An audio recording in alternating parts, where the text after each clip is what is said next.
آج حرم مکہ بند ہے امت کے لیے، اللہ تعالیٰ اس کو کھول دے۔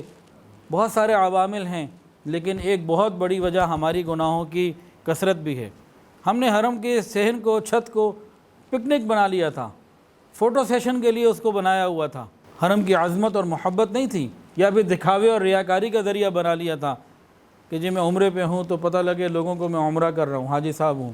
اور اس کے علاوہ میری اہلیہ اندر موجود ہیں گھر میں، ایک مرتبہ نہیں کئی مرتبہ انہوں نے بتایا حرم کے اندر ہمارے گروپ کی عورتوں کو کسی نہ کسی انداز سے کچھ ایسا میسج ملا دنیا کے کسی بھی ملک کے بندے سے، ضروری نہیں ہے کہ وہ پاکستانی ہی ہو، جس پہ وہ بچیاں پریشان ہو گئیں، اور اہلیہ کو آگے بتایا کہ یہ ہوا۔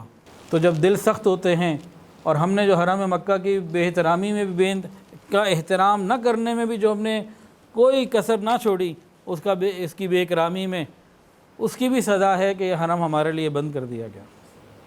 ایک واقعہ مجھے اور یاد آ گیا، بالکل بیت اللہ شریف کی دیوار سے نیچے منا، وہ جو ہے مروہ، باب مروہ کے سامنے، یہ بات ہے 2004 یا 5 کی، اس وقت ایکسٹینشن یہ والی نہیں تھی، وہ بلڈنگ بھی اب گر گئی ہے۔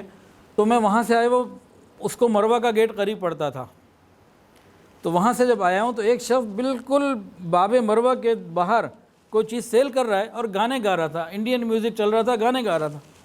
میں نے کہا خدا کا خوف کرو، بیٹھے کہاں، کر کیا رہے ہو؟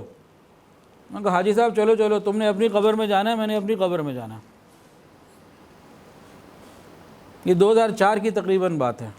ہم نے بھی کوئی حرم شریف کی بے اکرامی میں کمی نہیں کی ہے، ہم بھی اگر توبہ کریں تو انشاءاللہ اللہ تعالیٰ دوبارہ سے رحمت کے دروازے کھول دیں گے، آسانی ہو جائے گی۔ ویڈیو کے نیچے سبسکرائب کے بٹن پہ کلک کریں، بیل کے آئیکن پہ کلک کیجئے تاکہ ہر نئی ویڈیو کی نوٹیفیکیشن آپ کو مل جائے۔